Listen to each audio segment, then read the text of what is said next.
everybody. It's Jannah with another episode of Random yet Riveting Ramblings. And I have a special guest here with me today because we're going to be discussing our professional persona. And so I had to have my professional guru that's in my life, Miss Jessica Canty, come and let's talk about our professional persona, what her name is, and how she is different and alike, like ourselves. Okay, so I'm trying to get you closer into this. Okay, boom. Okay, let me come closer. Okay, so did you want to introduce yourselves again? Sure. Even though I said your name. Hello, audience. Hello, the Random yet Riveting Ramblings audience. It's lovely to see you all again. I'm Jessica Canty. I am your life and career strategist. I have a passion for helping people go from unfulfilled jobs to their dream careers. So, yet again, another wonderful conversation to talk about the things that you are nervous about discussing, getting those questions answered. So if you're on Instagram, on either one of these accounts, feel free to ask us any questions as our conversation goes along. Okay, so first I wanted to start with the reason I wanted to have this conversation. Okay, so the reason I wanted to have this conversation is because I noticed that both of us, you and I, have different voices that we put on. So I was looking at your videos and I was thinking, she don't talk like that. She does not talk like that all the time. Sounded like she's smiling with every word and everything, and how you moved your mouth and everything on the videos. And then I started thinking, I do the same thing. So I started thinking, when I was making my videos, I had a whole persona too, and I was so much more bubbly. And when I was doing videos for my students in particular, on here, this is my regular. I think this is my regular talking voice, but it is I have a different personality when I'm working. So I started thinking about what different professional personas I have, and what her name is in different settings, and how I could describe her. So I didn't know how to start. If you want to tell me your thoughts on it, or you want me to just start with mine? Actually, well, I definitely want to hear your thoughts on it, but something you said I want to make sure I don't forget is that there is a duality in who we are. And I just want to start the conversation off by saying that though there is a lot of different personalities you may have in different arenas, none of them are fake, none of them are manufactured. Right. And so maybe as we delve into the conversation, we'll talk a bit about that, because when you said you wanted to do this, I thought about code switching. I thought about, who I am when I'm in the office, and then how do I switch when I get in the car on the way home.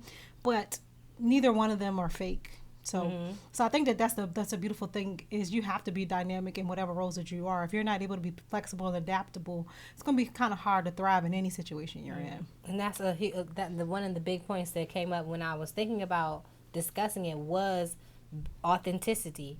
That you still that these personas are not a fake version of yourself. It's a more polite version, or perhaps a better version, a stronger version. Maybe when you're at work, you allow certain situations bring out certain aspects of your personality that you don't usually get to show in other circumstances. Or maybe within your professional persona, you're working on some of the things that you need to be working on in your personal life. Like, for instance, in my professional persona is much deals with irritations much more with a sweetness than Jannah does. My irritation shows in my voice, and Jannah, she's quick when she's irritated. She's not very polite. But Mrs. B, who's my professional persona, she's real sweet when somebody is getting on her nerves, because we're dealing with 6 and 7 year olds. So, but okay, so where's my little thing? I had gotten it from the car to show what I use. There it is. Okay. Sorry. Okay. So I'll go into what my professional personas are. Okay. Because I'm a first grade teacher, my professional persona is Mrs. B.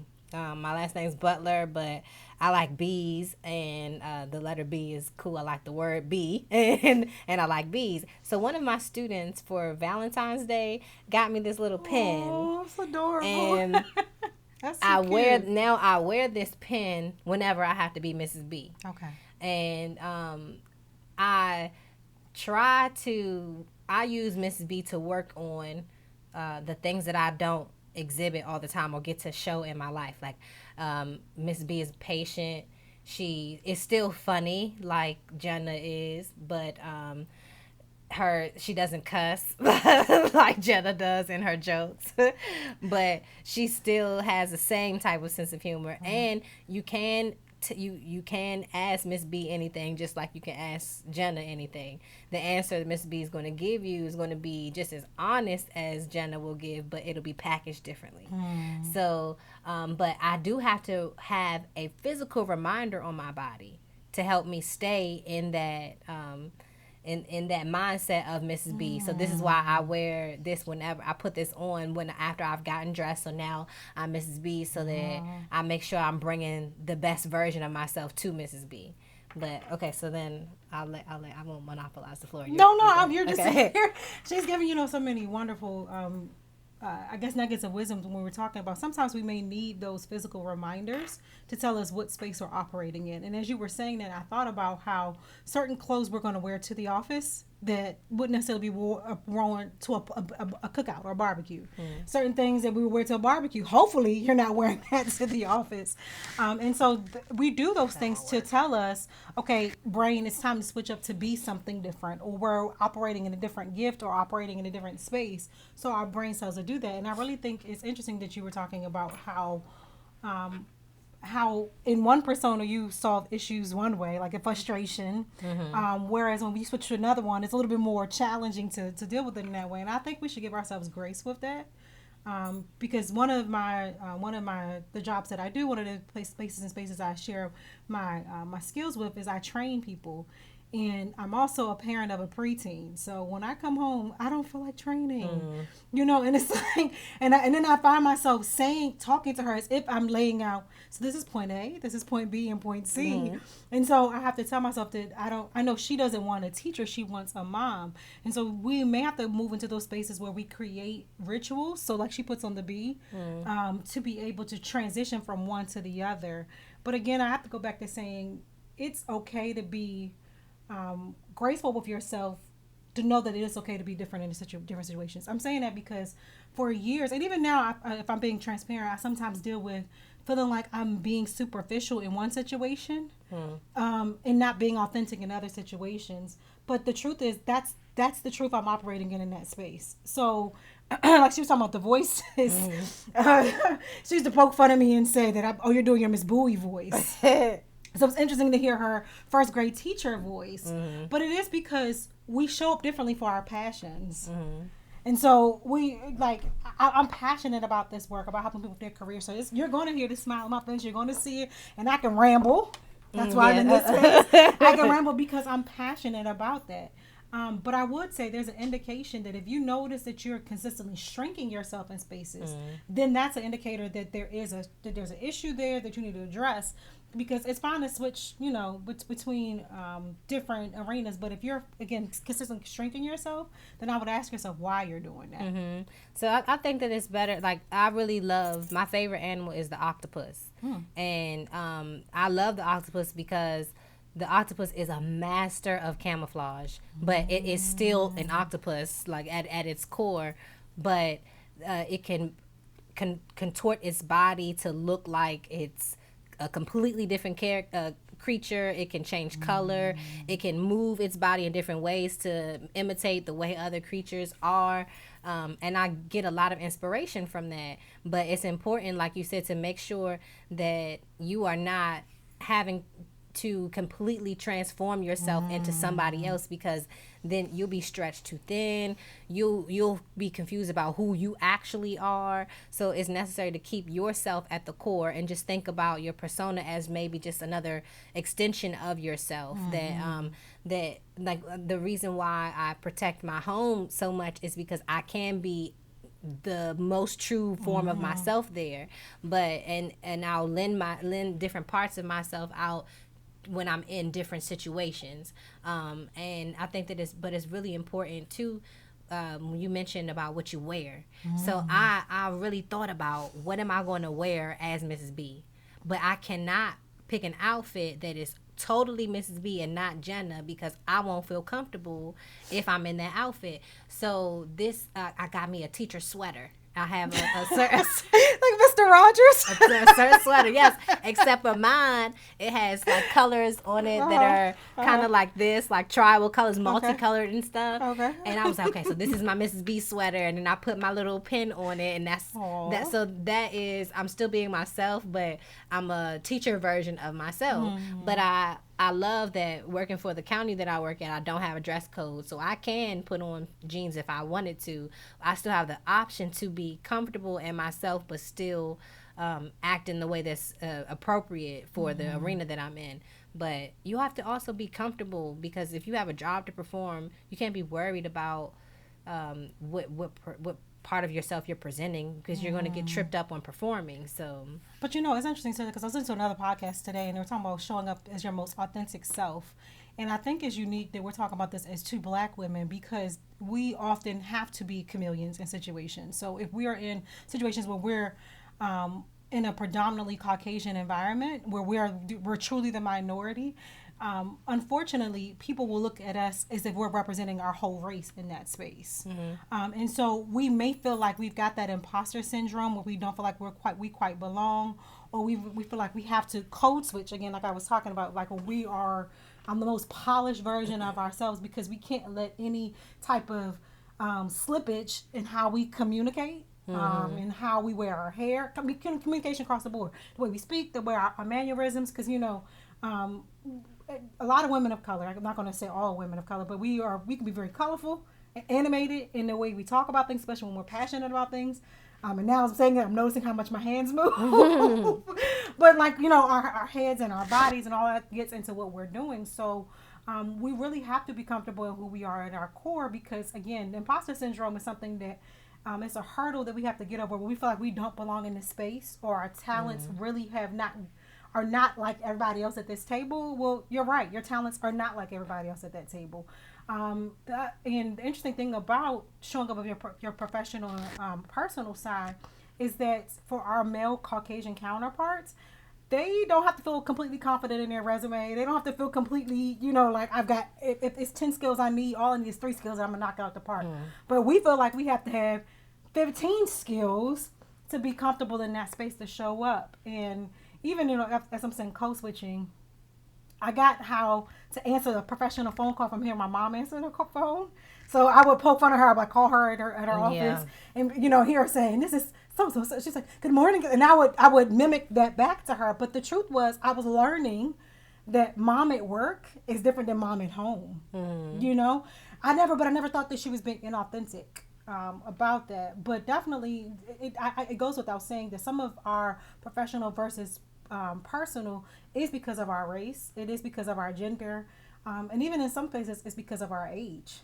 Because if I show that I'm, you know, that I'm somewhat, I don't know, I feel like I'm old, young, whatever that is. You know? Like, you know, middle age. Oh, well, wait, watch them out. That's basically what they call that. But I do feel like in certain spaces, I'm seen as younger, and I get some isms from older women. In some spaces, I feel like I'm the older person, and I want to relate to the younger audience I'm working with. And again, that doesn't mean that any one of those things are not authentic to who I am. It means you know your audience. It means, like you said, you're like that octopus, so you're flexible and adaptable, but never losing who you truly are at your core. And you have discernment. That's the big thing that I learned, is that from listening to, like, from my mom switching her voice and things, and seeing taking note of how I change my voice and why I do it. It's discernment, knowing what situations call for which versions of yourself. And for me, what will help me pull out what I need to bring to this situation. For example, like when I'm reading stories, I give it everything, like my all. Even when I don't feel like reading a story, I have to put the voice on, because the voice makes me give them what they deserve, even if I don't really feel in the mood to give it. But if I'm putting on my best smile voice, or I'm doing voices while I'm reading, it's helping me to be the teacher that they need me to be in that moment. Because if I let how, oh man, I didn't like how reading went earlier this morning, or I didn't like how I was late getting through this subject. If I let those things get in the way, then I'm not going to be Mrs. B like I need to. But it was something that you said, it made me think about something, but I can't remember now. You talking about me being Yeah, middle-aged. but I can't. But while the thought comes to your mind, the other thing is you have to be really discerning, using discernment about being your true authentic self in what spaces you're in as well. So it's not just a matter of, making sure it's appropriate, but making sure that you're even sharing that energy and who you are at your core. Is that person receptive? Is this space even, appropriate for it? So even like, okay, when we were going back into the world and we were at full capacity in gyms and things like that, who I was in a gym class, I may have been spunky and dancing in a mixed fit class or in a Zumba class, but that wouldn't be appropriate if I'm teaching a class.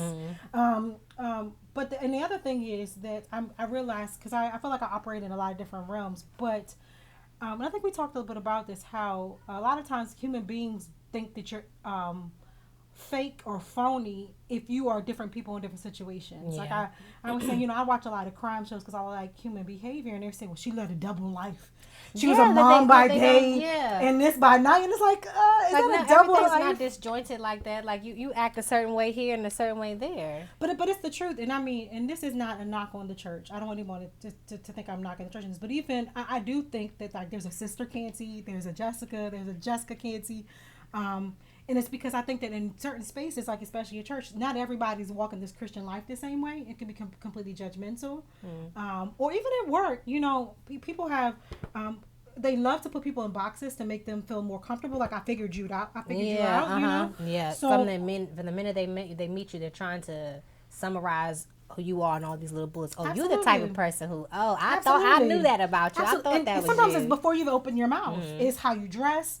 Again, going back to being a black woman, like it's your complexion, it's the way you wear your hair. So whether or not you're talking, because people will make up a whole persona, they'll make assumptions about you because you have not spoken to them. One lady told me after I gave her a ride home from work, she told me at the end of the ride, "Oh, I'm glad that we had this time. I wasn't sure if I liked you before. I thought you were mean because you didn't really talk." And I'm thinking, lady, get out my car. That's what I'm thinking. But people will make judgments about who you are because you're quiet, or they're making assumptions based on what you dressed like or how your hair is and things.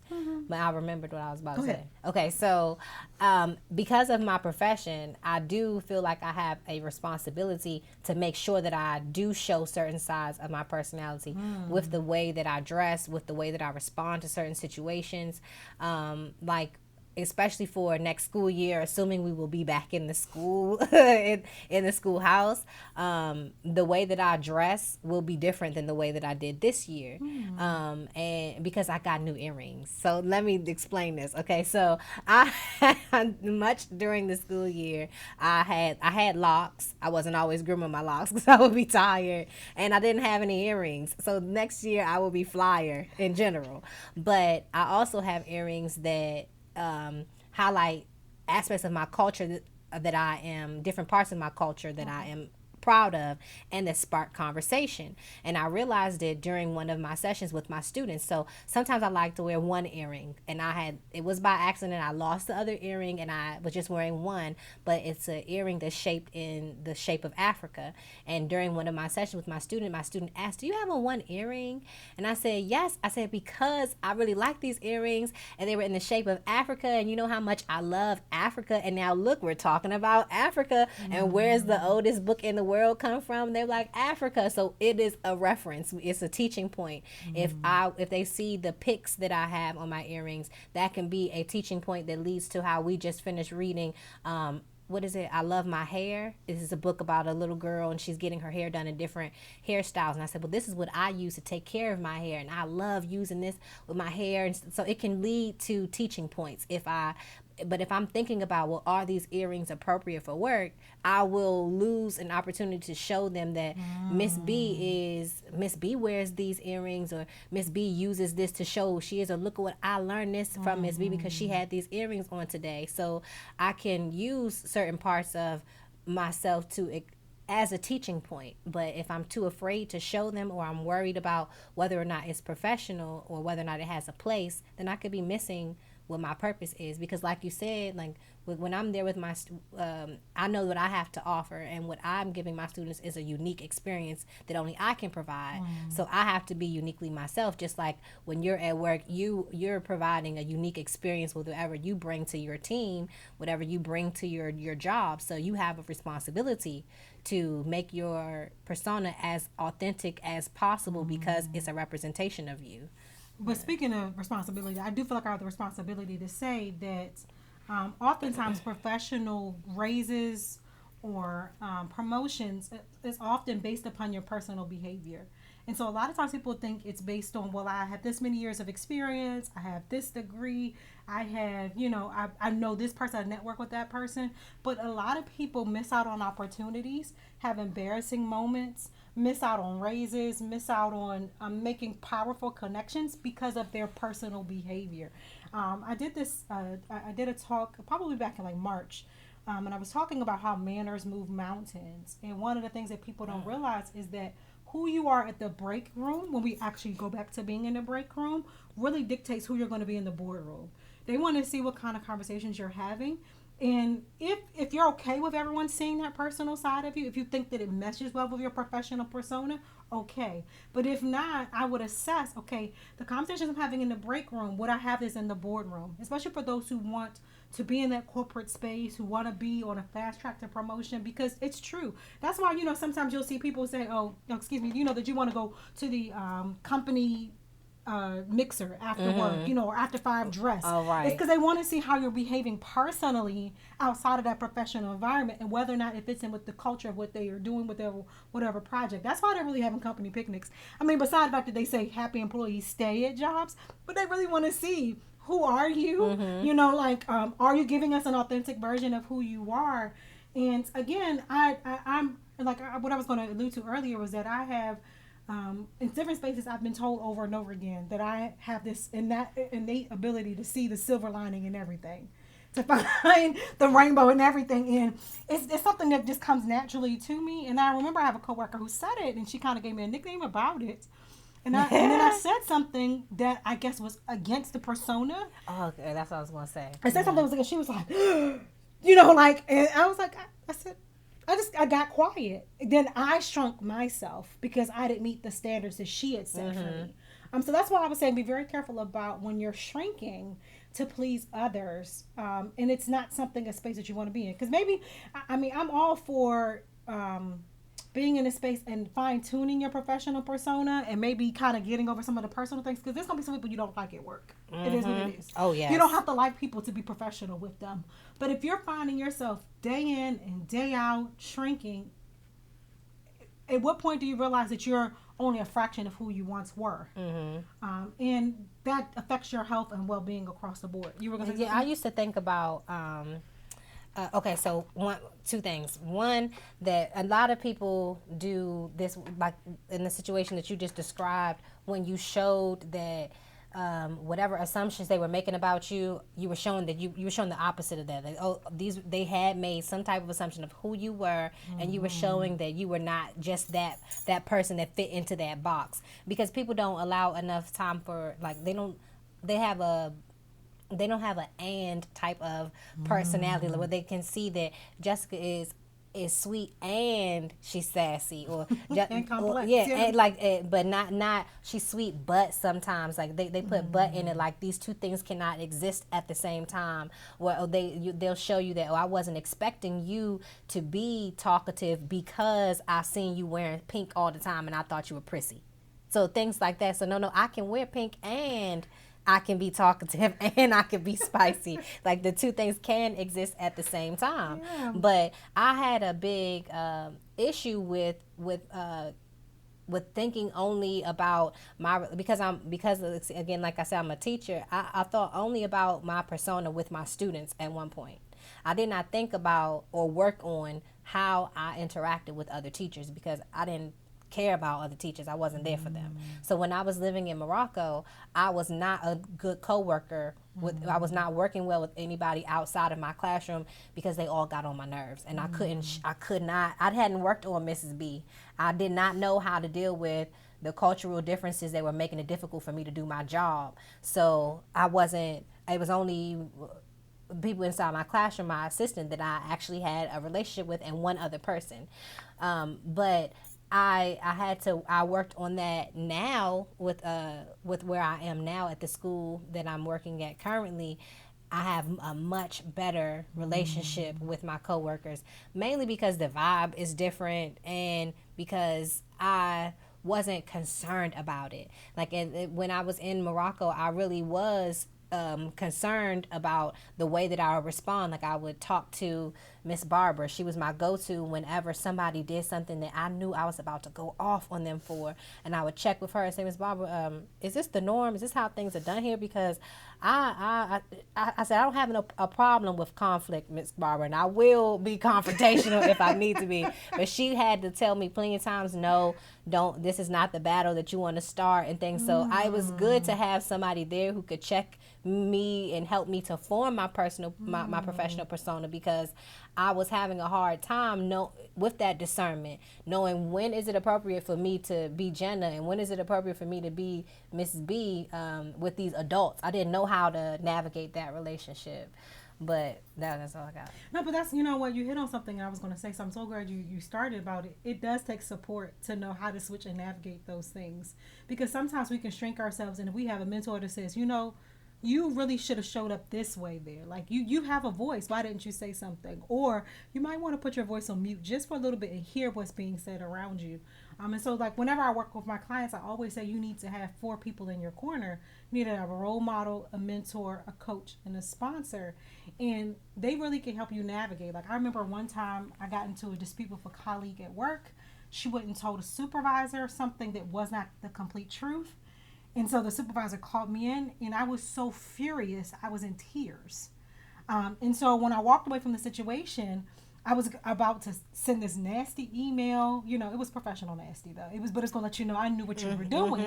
And I was going, all the right things, and so that it could never come back to say it was anything threatening or aggressive in the email. But I was going to let her know how I felt about her behavior. And so I went to my mentor and I said to her, look, let me tell you, yada, yada, yada. First of all, honestly, if I'm being transparent, she told me before the situation, be careful with this person.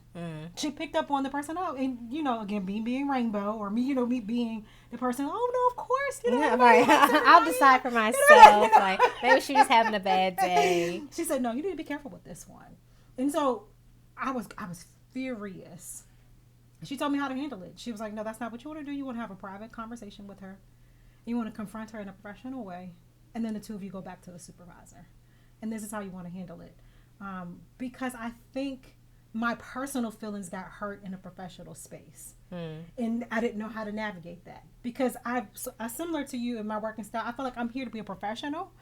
And every now and again, my personal will seep in, like, in the way I dress professionally, but I'm going to have on, like you said, I'm going to wear some pink. I've got some flowers and glitter and all that good stuff in my cubicle. There's going to be elements of Jessica that shows up there, but I think that's what really, where the lines can get blurred. So you really want to be careful is when your personal gets hurt in that professional space. Because that can ruin who you are professionally. It can. If you can't get that in control, if you don't have that discernment, if you don't have that support system, you wonder why people keep getting promoted over you. You wonder why you're training your replacement. It's not because they're discriminating. It's really because of sometimes your mouth is costing you your promotion. Sometimes it's your general attitude that is called, and people dress it up as saying, I'm just being me. You're being rude, and I'm professional. That's what you're being in that space. So you really want to be careful about that. Like she said, you need a support system in there. You want to have a sounding board before you go. And again, don't make it a gossiping sounding board either. No. Yes, because it can turn into that where you all are talking about that individual that caused this issue. But it was so helpful for me to have Miss Barbara, because she helped me to really sharpen, okay, what is my job as a teacher? So I dealt with a lot of things that I felt like I had to advocate for my students for.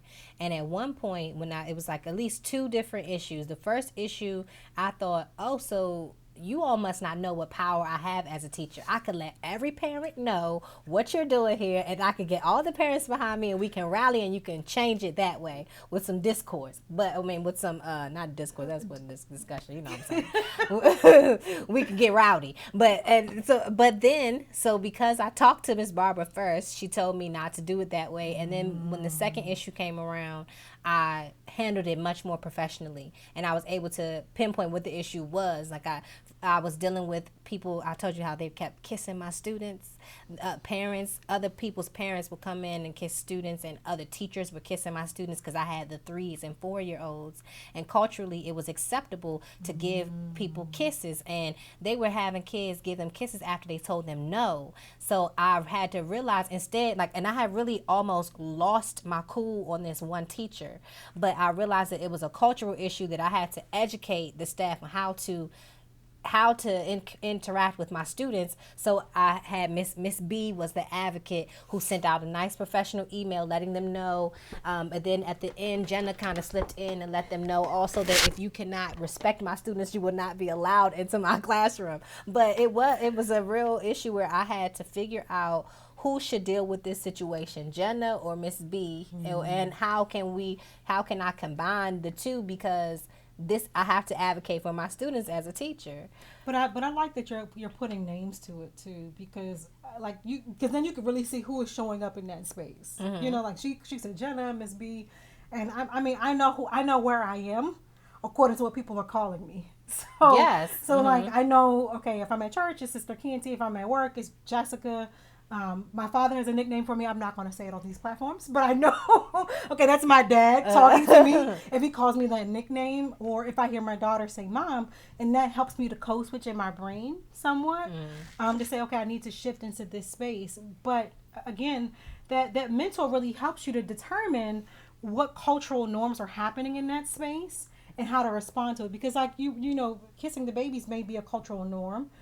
Which probably is going to change in light of what's happening. I hope now it's changed. You know, and go around us. But even when I was talking about being in church, there's some cultural norms that it used to be in church we would hug somebody and tell them that you love them. That could be really startling to somebody who's experienced trauma around touch. Mm-hmm. So again, you still don't want to shrink so much to the point where you are your boundaries have been shattered and you're not able to be the best either professionally or personally.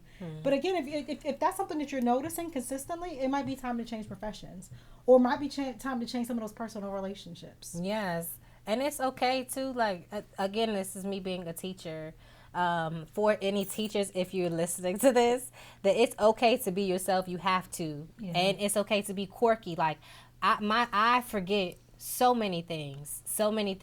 Every single day I forgot to write the date on the board, and my students would tell me, Miss B, you forgot it again. So I made a job for the reminder in the classroom has to remind me of the things that I would forget, and I started having to put pens in my hair because I would set a pen down and forget it. So that became my thing. Miss B has pens all in her hair. But it's okay to be yourself when being yourself is appropriate, of course, but when it shows people, when it gives other people permission to be themselves too. Absolutely. And especially at work, because we oftentimes don't leave enough room for people to be people, that we don't accept that, oh, she misspoke that one day, or she's having a funky day, she's a bit more irritable. Just addressing people at a personal level, not taking things so personally, not getting caught up in what a title can do to your professional persona. Don't turn into a butthole because you have a title. But it's important to think about, and I said give it a name because when you mentioned aerobics class and things, when I used to teach Zumba, my persona was Bullet. Okay. And Bullet she was all over the place, mad energy, and I chose that name to draw strength from it. And I encouraged the people that were in the class that you choose your persona and you be her today. If she's sassy, let me see that sass that she's gonna bring. If she doesn't give up, let me see your tenacity when you get tired. So I love externalizing. It's a counseling technique that I learned. If you don't abuse it, it can be really helpful to help you look at yourself objectively and look at situations objectively. And I really think you said, like you said, if it's done in a healthy fashion, and sometimes it can really help you to build your professional persona. It can help you to build your personal persona. So like one of those things I said you need to have on your board is a role model. So maybe you need to walk in how you think that role model will handle that situation. So if it's in a professional situation, if I'm in a boardroom, my mentor, I would literally watch her as she walked in the room. She always walked like she had a crown on her head. And I noticed that the energy shifted when she walked in the room. So it's today when I show up for this meeting, today when I teach this class for the first time and I'm nervous, I'm gonna pretend I'm her. I'm gonna call myself that's who I am in this space. And I was able to begin to pick up on what are those nuances about her personality that I want to incorporate in my professional personality. And this is now you gotta be very careful, like you said, it's not something that we use in an unhealthy fashion, right? Because you don't want to become it's dissociative. It's you. You know, it is you, but what I took was the behavior or what it meant behind it. It meant confidence. It didn't mean I was gonna go out and buy the exact outfit she wore, cut my hair the way she wore it, you know, or try to you know, make my skin look the way her skin looked. No, it was just the confidence that she showed up in that space with. And I consistently, depending on where I am, I think, okay, I'm thinking about this. This how my mentor would handle this. This is so I'll switch into that professional persona of how she would handle it, because she did something with grace that I didn't know how to do at that level of my professionalism. Yeah, and then so that's very helpful too, because I have two mentors that they don't. One of them knows she's my mentor. The other, I let her know all the time that I just go in her classroom and just steal ideas from it. But it definitely is helpful to have a mentor, whether it's someone that you told them and they actually mentor you, or if it's just someone that it's an aspirational type of relationship. But it was really helpful. Okay, this is what I wanted to say because I'm getting off track. So for next school year and this school year, I realized that Jannah worked on being confident, right, at the beginning of the school year. So because I knew that in previous jobs, when I was in Morocco, I was very nervous about how I was going to perform as Mrs. B. When I was there, they didn't call me Mrs. B, but so I was anxious. Miss B was anxious then because Jannah was still in a new place and she wasn't that confident. So now this school year that just passed, because Jannah was more self-confident, Miss B was not as nervous in front of her classroom. So the different things that you're working on in your personal life, you have to make it targeted so that it does improve all aspects of you. Wherever your body is, you have to work on how your mind will operate in that situation. So I had to work on not being doubtful of what I was capable of, so that this school year I didn't go in feeling nervous about what I was doing. I did feel nervous about, whether a lesson is going to turn out the way you wanted to, but in general, it made a huge difference to work on certain things as Jannah, and then it naturally carried over to the classroom. But I think you did a great job of summarizing what imposter syndrome is being doubtful of how you're skilled. Because you were skilled, you got the job. You interviewed, you did all the process, you got the job. You know what you're doing.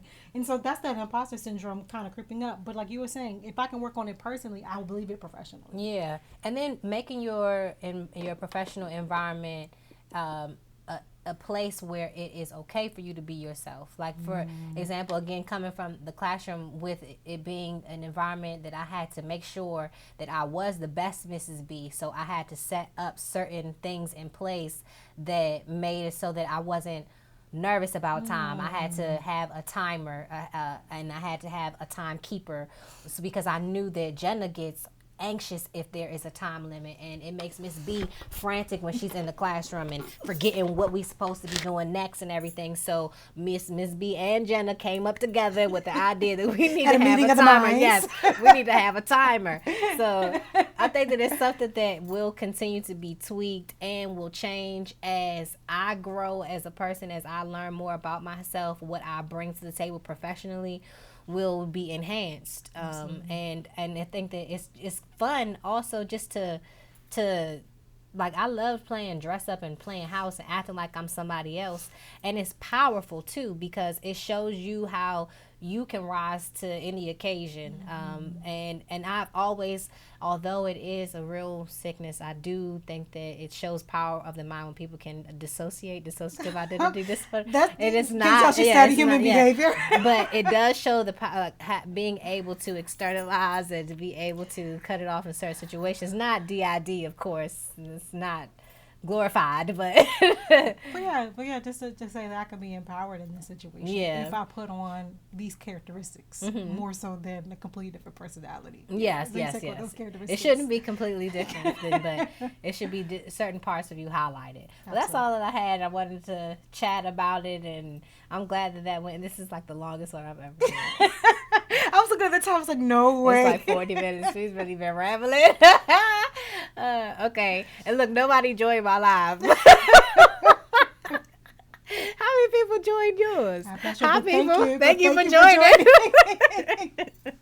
Appreciate your presence. And we definitely will post this because we want you to be able to thrive in both of your professional and personal life. Yes, indeed. Okay. So I'm going to let you all go. Bye-bye. Until next time.